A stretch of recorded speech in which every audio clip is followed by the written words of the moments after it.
A very warm welcome to all the MSc final year biochemistry students. Today in the second lecture of the chapter electrolytes and acid-base balance, we are going to study the topic acid-base regulation, maintenance of pH. As we all know that the maintenance of pH or the acid-base regulation is the most important concept or the most important phenomena of the body. Regulation of H plus ion balance is similar in some ways to the regulation of other ions in the body. To achieve homeostasis, there must be a balance between the intake, that is production of H plus, and the net removal of H plus from the body, because the activities of almost all the enzyme systems in the body are influenced by the H plus concentration.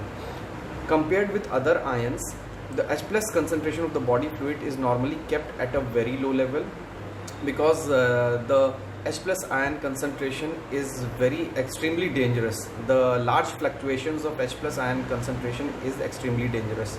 For example, the sodium concentration of the extracellular fluid is 142 milliequivalent per liter, which is about 3.5 million times as great as the normal concentration of H plus ions, which averages to only about 0.00004 milliequivalent per liter or 40 nanoequivalent per liter. And importantly, the normal variation in H plus concentration in ECF is only about 1 millionth as great as the normal variation in sodium ion concentration. There are multiple acid-base buffering mechanisms involving the blood, cells and lungs that are essential in maintaining normal H plus concentration in the both ECF and the intracellular fluid. Normal H plus concentration pH of the body fluids and changes that occurs in acidosis or alkalosis. The blood H plus concentration is normally maintained within tight limits around the normal value of around 40 nanoequivalent per liter, and normal variations are only about 3 to 5 nanoequivalent per liter, but under extreme conditions it can vary from as low as 10 nanoequivalent per liter to as high as 160 nanoequivalent per liter without causing death. So as we all know that pH is the negative log H plus ion concentration. So for a H plus ion concentration of 40 nanoequivalent per liter, the normal pH is pH of about 7.4. H plus concentration and pH of the body fluids. So in the extracellular fluid, the arterial blood has an H plus ion concentration of 4 into 10 to the power minus 5, accounting to a pH of about 7.4. In the venous blood, which is deoxygenated, and the interstitial fluid, the normal H plus concentration is 4.5 into 10 to the power minus 5, accounting to a pH of 7.35. In the intracellular fluid, there is a large variation of H plus ion concentration from 10 to the power minus 3 to 4 into 10 to the power minus 5, accounting to a pH of 6 to 7.4. In the urine, there is still larger variation of the pH and the H plus ion concentration ranging from 3 into 10 to the power minus 2 to 1 into 10 to the power minus 5, which accounts for a pH of about 4.5 to 8. Gastric HCl, which has the lowest pH of 0.8 and an H plus concentration of 160 milliequivalents per liter. The normal pH of arterial blood is 7.4, whereas the pH of venous blood and interstitial fluids is about 7.35 as they are deoxygenated. Since the normal pH of arterial blood is 7.4, the person is considered to have acidosis when the pH falls below this value and alkalosis when the pH rises above 7.4. The lower limit of pH at which a person can live for more than few hours is about 6.8 and the upper limit is about 8. So there are basically three types of buffering systems. Buffering of H plus concentration of that maintains the H plus concentration of the body fluids. These three primary systems that regulate H plus concentration in the body fluids are: number one, the chemical acid base buffer systems of the body fluid. These are the systems which immediately combine with an acid or base to prevent excessive changes in H plus concentration.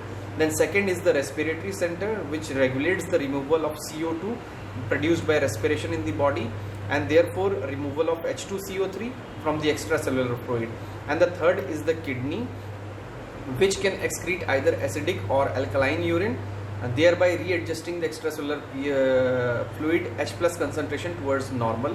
So as we come from top to bottom, the first chemical acid base buffer system is the first to react, and it is the quickest one.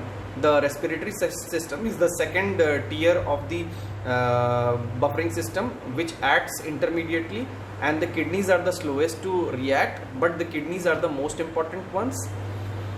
Although the kidneys are relatively slow to respond over a period of hours to several days, they are by far the most powerful of the acid-base regulatory systems. So now coming down to the first one, the chemical acid-base buffer system is any substance that can reversibly bind H plus ion. So a buffer is any substance that can bind H plus ion. Buffer plus H plus is equal to H buffer. So about 80 milliequivalents of H plus is either ingested or produced each day by metabolism in our body. So the first of this chemical buffer system is the bicarbonate buffer system. So bicarbonate buffer system is the most abundant buffer system in our body, and it consists of two components: a weak acid, which is the carbonic acid H2CO3, and a corresponding salt of it, which is a alkali salt, which is a strong alkali, that is a bicarbonate salt, which is called as NaHCO3. In the body, H2CO3 is formed by the reaction of CO2 and H2O in presence of carbonic anhydrase to form H2CO3. You can see the reaction here. CO2 plus H2O in presence of carbonic anhydrase forms H2CO3. So now this enzyme, carbonic anhydrase, is one of the quickest enzyme of our body, and it is specially abundant in the walls of the lung alveoli, where CO2 is released, and in the epithelial cells of the renal tubules, where CO2 reacts with H2O2 to form H2CO3 in presence of this enzyme. So H2CO3 being a weak acid, it weakly ionizes to form small amounts of H plus and bicarbonate ions, as you can see in this reaction here. Here H2CO3, it weakly ionizes, forms H plus ion and HCO3 minus ion. And similarly NaHCO3, which is a strong alkali salt, it completely ionizes to form bicarbonate ion and sodium ions. So overall CO2 plus H2O forms H2CO3, which weakly ionizes to form NaH plus HCO3 minus ions in presence of sodium ions, forms sodium bicarbonate. So this is the buffer system. How it works: when the strong acid such as HCl is added to this buffer system, the increased H plus is buffered by HCO3 minus. More H2CO3 is formed, causing increased CO2 and H2O production. So here you can see when increased H plus ions are given here, then bicarbonate reacts, forms carbonic acid, which releases CO2 and H2O. The excess CO2 greatly stimulates respiration, which eliminates the CO2 from the extracellular fluid. Similarly, when a strong base like sodium hydroxide is added to it, the OH from the NaOH combines with H2CO3 to form additional bicarbonate. So NaOH reacts with H2CO3 to form sodium bicarbonate plus H2O. The net result therefore is the tendency of CO2 levels in the blood to decrease, which inhibits the respiration and decreases the rate of CO2 expiration. So the Henderson and Hasselbalch equation for this is pH is equal to pKa log base upon acid. So here it becomes pH is equal to 6.1 plus log HCO3 minus ion upon 0.03 into PCO2. Here 0.03 is the solubility coefficient of CO2 and 6.1 is the pKa of the bicarbonate system.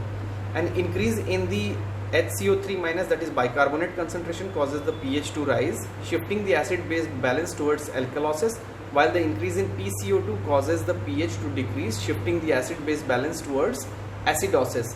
Thus the bicarbonate concentration is regulated mainly by the kidneys, whereas the PCO2 in extracellular fluids is controlled by the rate of respiration by the lungs. Here we can see the two components, the bicarbonate ions, which are regulated by kidney, and the carbon dioxide, which is regulated by the lungs. The second important buffer system of the body is the phosphate buffer system. So phosphate buffer system plays a major role in buffering renal tubular fluid and intracellular fluids. That is, it acts at two places. First is the renal tubular fluids and the second one is the intracellular fluids.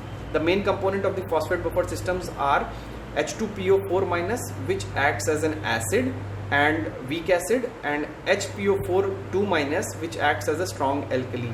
So whenever an acid is added, so HCl, suppose HCl, so HCl reacts with Na2HPO4, forms NaH2PO4 plus NaCl, and NaOH reacts with NaH2PO4, which is the acid component, and it forms Na2HPO4 plus H2O. The phosphate buffer system has a pKa of 6.8, which is not far from the normal pH of the 7.4 in the body fluids. This allows the system to operate near its maximum buffering power. However, its concentration in the ECF is low, only about 8% of the concentration of the bicarbonate buffer. Therefore, the total buffering power of the phosphate system is in the ECF is much less than that of the bicarbonate buffering system. Similarly, phosphate buffer is especially important in the tubular fluid of the kidney for two reasons. The phosphate becomes greatly concentrated in the tubules, thereby increasing its buffering power. The tubular fluid has considerably lower pH than the ECF, bringing the operating range of the buffer close to pK 6.8 of the system. The phosphate buffer system is also important in buffering intracellular fluid because the concentration of phosphate in this fluid is many times that in the ECF, and also the pH of the intracellular fluid is lower than the extracellular fluid, and therefore is usually closer to the pK of the phosphate buffer system compared with the extracellular fluid. So here we can see that phosphate buffer system is stronger than the bicarbonate buffer system, and it plays an important role at two places, suppose in the renal tubules, first one, and second is the intracellular fluid, where there is greater fluctuation of the pH. The third important chemical buffer system of the body is proteins, which acts as an important intracellular buffers.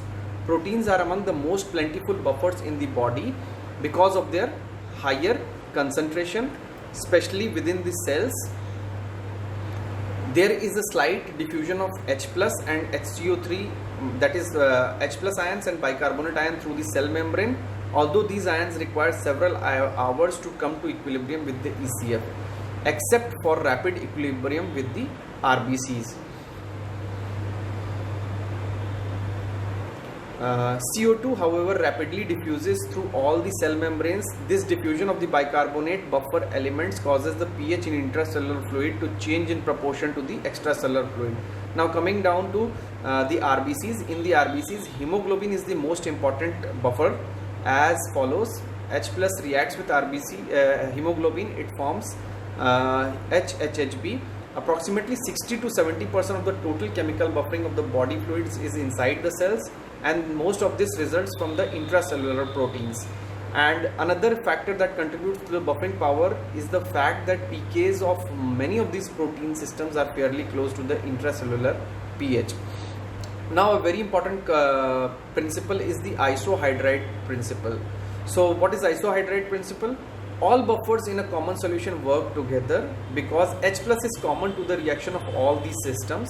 Therefore, whenever there is a change in H plus concentration in the extracellular fluid, the balance of all the buffer system changes at the same time, and this phenomena is called as the isohydride principle. So thank you all for this second lecture. We'll be covering this much only for the second lecture. In the third lecture we will be continuing further for further topics. Thank you all.